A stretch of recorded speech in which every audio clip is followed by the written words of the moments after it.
Okay. Hello, everyone. We are going to have a talk today on what to do if you contract herpes, the treatment, management, and also how it relates to sex and intimacy.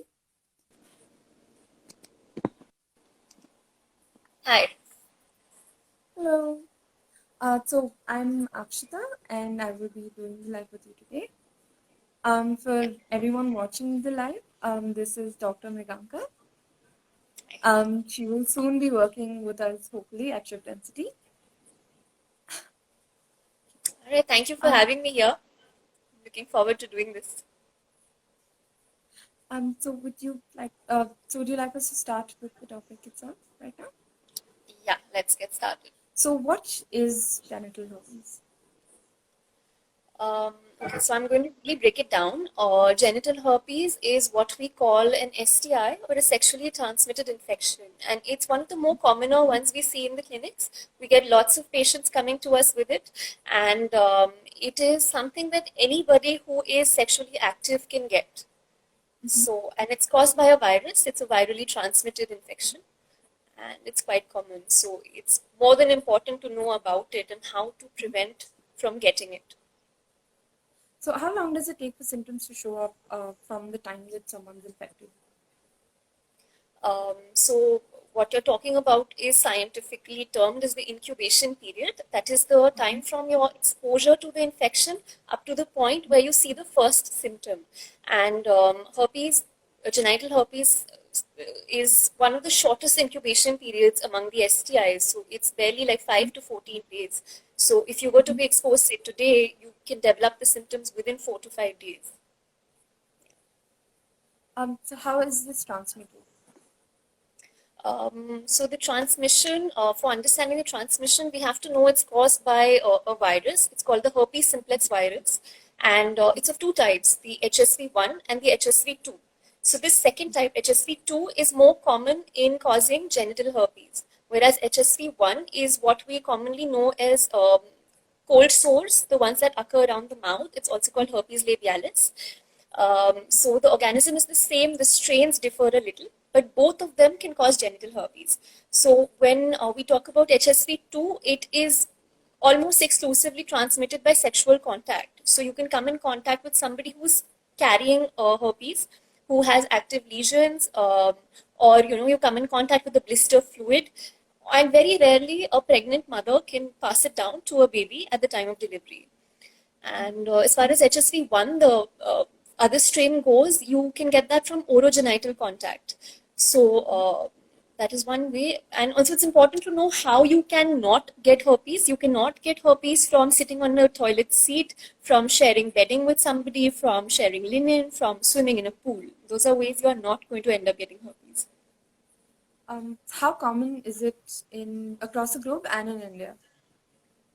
So, see, prevalence rates have been reported. Globally, it's somewhere around 12 to 14%. In India, again, it's 13 to 14%. But we have to understand one thing with all STIs, because of underreporting, we never know the actual prevalence. So, yeah, it's about 14 to 15% out of the whole But, population. but it could be maybe a little higher because, like you said, right, It people is don't more know. likely to be higher. Yes, definitely. Are there any particular, uh, say, groups that are more likely to be affected by it, or certain populations? Definitely, definitely. We have identified a lot of risk factors. So, for most STIs, for most sexually transmitted infections, we have what is called as high risk sexual behavior. So, that includes a couple of things like multiple sexual partners, not using protection, not using condoms at all, or not using them correctly, also for that matter. And also an earlier age at the first sexual encounter. Then the other risk factors include female gender. Females tend to get more of herpes genitalis compared to males. Then homosexual males also have a higher risk of getting it. And also, if you have concomitant STIs, if you have another STI or if you're HIV positive, you have a higher risk of getting herpes genitalis. So those are the risk Um, factors. uh, that is quite a A lot. list, yeah, quite a list. Are there any ways in which we can prevent contracting genital herpes? Of course. So, keeping in line with the risk factors that I just talked about, you have to reduce high risk sexual behavior. You have to use condoms and use them correctly.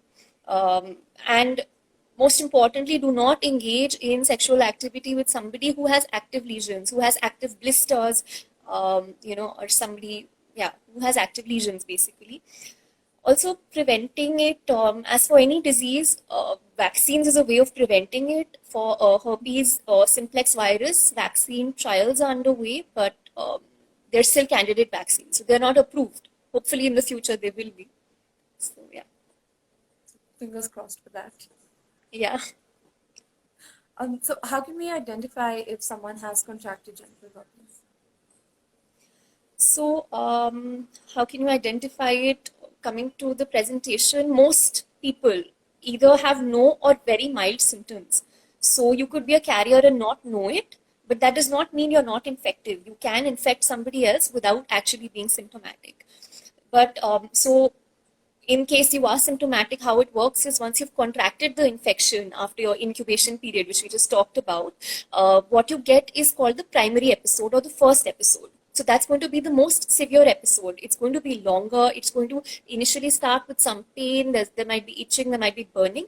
And you're obviously going to develop blisters. There'll be small blisters which will rupture in a day or two. And those will leave behind small superficial wounds, erosions, and in a primary episode, since it's the most severe, you can also have some flu-like symptoms. There can be fever, there can be malaise, general body weakness, like you would in a flu. So yeah, that is the primary episode. And then subsequently, once the primary episode resolves, subsequent episodes are of shorter duration, but they can keep happening over time. And they are usually of lesser severity. So who do we approach for treatment? Okay, so you have to go to a qualified medical professional, preferably a dermatologist. Dermatologists are also qualified venereologists. You can go to your gynecologist, or you can see an infectious disease specialist. So what they're going to do for you is, in some cases, we order a few investigations, not always, and we'd start you on antiviral medication. Antiviral medications are usually oral medications, and if you've had like one episode or maybe two episodes, so we'll give you a shorter course, like up to 10 days of medication. But if you're somebody who's having multiple episodes per year, so the definition is if you're having 6 or more episodes per year, we're going to put you on something called a suppressive antiviral therapy. So the suppressive therapy is for a longer time. You have to keep taking it even while you don't have active lesions. So yeah, you need to see a qualified doctor. So like you said, right, that you can have multiple sort of episodes of it. So that would mean that it is something that's recurring. Absolutely. It's a recurring disease. So I remember reading in one of our textbooks, it said that you don't get herpes, you carry herpes. Like you don't get an episode of herpes, you are a carrier. So you do tend to get recurrent episodes. The primary episode happens first, the virus has infected your skin. After that, what it does is it goes and it resides in the nearby nerves. It sort of becomes dormant or it goes to sleep in those nerves. And with time, there are certain triggers which causes it to reactivate and come back in the skin, make the blisters again, give you subsequent episodes. So the triggers could be something really trivial like a small trauma. It can be other infections, any fever you've had, sometimes a surgery, or even emotional stress can trigger it. A lot of people, for some people, their periods can trigger it. That's also a trigger for herpetic episodes. Yeah. So does it affect uh, vulva owners and penis owners differently? And if yes, how so? um, if okay so in terms of the lesions in the presentation, like the episodes I just described, primary episode, subsequent episodes, those are more or less the same. But what we've seen is that in women the severity of the symptoms tends to be a little higher. So the lesions will be similar in both. Lesions can occur anywhere. It can be over the genitalia. It can be around the genital skin, around the genitalia. It can affect the thigh, the inner thigh, the buttocks, the anus, the perianal area. Any site can be involved in and around the genitalia. But in women, the symptoms tend to be slightly more severe. And in women, some atypical symptoms can also be there. So there can be involvement of the vagina, which can cause vaginal discharge. Rarely you can have involvement of the cervix, which is, it can also be involved, and there can be burning urination in women. So a lot of atypical symptoms can be present in women as opposed to men. So are there times when it comes to, say, having sexual relations with people, are there times when you shouldn't be having sex if you have contracted genital herpes?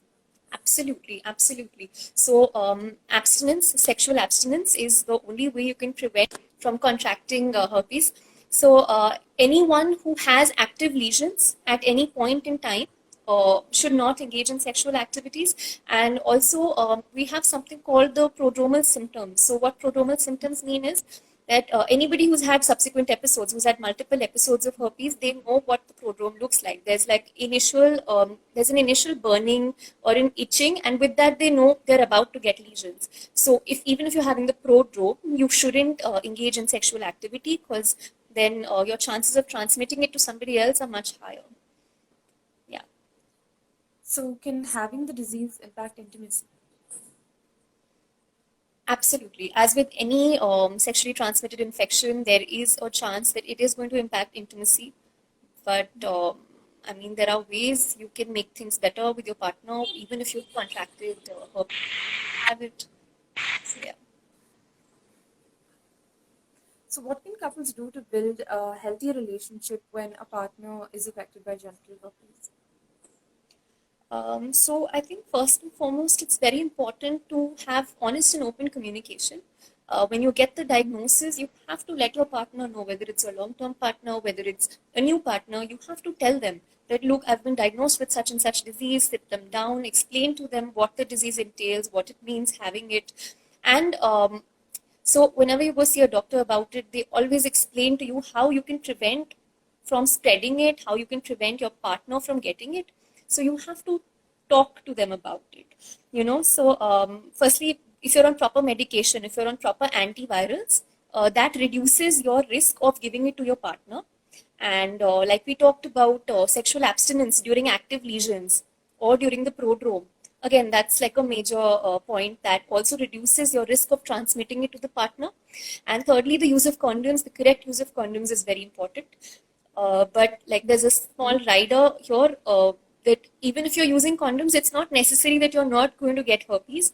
Why is that? Because the area of the genitalia covered with the condom is not necessarily the only area that's affected. So you could have herpetic lesions around the genitalia or on the thigh, and that's not going to be covered with the condom. So you can spread it despite using proper protection. So the only way is sexual abstinence during an active episode. And another question which we get very often is, when is it okay to start having sex again after an episode? So the scientific terminology for it is called reepithelialization, which basically means nothing but healing, complete healing of the lesions. So you get your blisters, they heal, normal skin, sort of comes back. That's when it's okay to have sex. So it would be that once all of the sores have cleared up completely, that people would be able to have sex after that, right? Yeah, and basically, the erosion should have healed, the wounds should have healed. That is when you're okay to go ahead. What is the ratio of people who require herpes premarital sex and postmarital sex? So, see, by itself, it doesn't matter. What basically matters is how healthy your sexual behavior is. You're least likely to get herpes genitalis, you're least likely to contract it if you're in a long-term monogamous relationship, if you have a single partner. So that would happen premarital, postmarital, doesn't matter. Either ways. Yeah. And one of the things that you mentioned is that herpes can be transmitted from babies, from the mother to the baby, right? And although it is Yeah. something rare, what would you do in that situation? So this is something really important. It's one of those scenarios where we have to take genital herpes very seriously, because in pregnancy, what happens is that the presentation, the severity of the symptoms is greater as opposed to a non-pregnant woman. Secondly, the chances of complications are higher. So complications of herpes genitalis can be anything like other organ systems being involved, from the brain to the spine to the liver to the lungs. Anything can be involved, and the chances of those complications occurring in pregnancy are greater. Thirdly, the mother can transmit the infection to the child, to the baby. So that's not going to happen early on in pregnancy. If you have genital herpes episode early on in pregnancy, chances of transmitting to the baby are pretty very less, maybe less than 1%. But if you have active lesions at the time of delivery and you have a normal delivery, normal vaginal delivery, the chances of giving it to the baby are as high as 50%. So, what you need to do if you're pregnant and you have a history of genital herpes, or you have an episode of genital herpes, is you need to let your gynecologist know. You need to tell them, so they can, treat you accordingly. They can order some tests for you if required. They can put you on antiviral medication, and we can prevent most of these complications. So that's quite a bit of information for us to actually Yeah, I get. hope it I think wasn't like too much. no, it's all the right information rather that we need to actually have about STDs, Yeah, especially when it is a subject that's treated as a taboo and there's a lot of stigma around it, so people don't like to talk about just sex related things. So when it's an absolutely, illness that's absolutely, spread through sex, it becomes a sort of a bigger taboo. Um, exactly. That's because very true. It's very and there's true. quite a bit of stigma for the people who've contracted it as well, right? Um,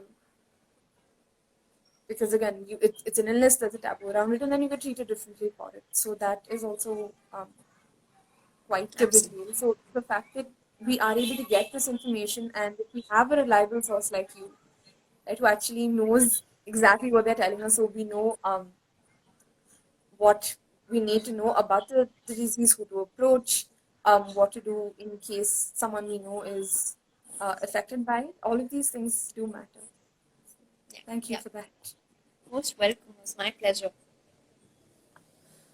So for everyone who hasn't heard yet or wasn't there earlier, um, Dr. Mriganka is a dermatologist and a venereologist who will soon be enlisted in HEAL. So you all can approach her for online consultations as well. So hopefully soon we'll be able to see you. Yep, very soon.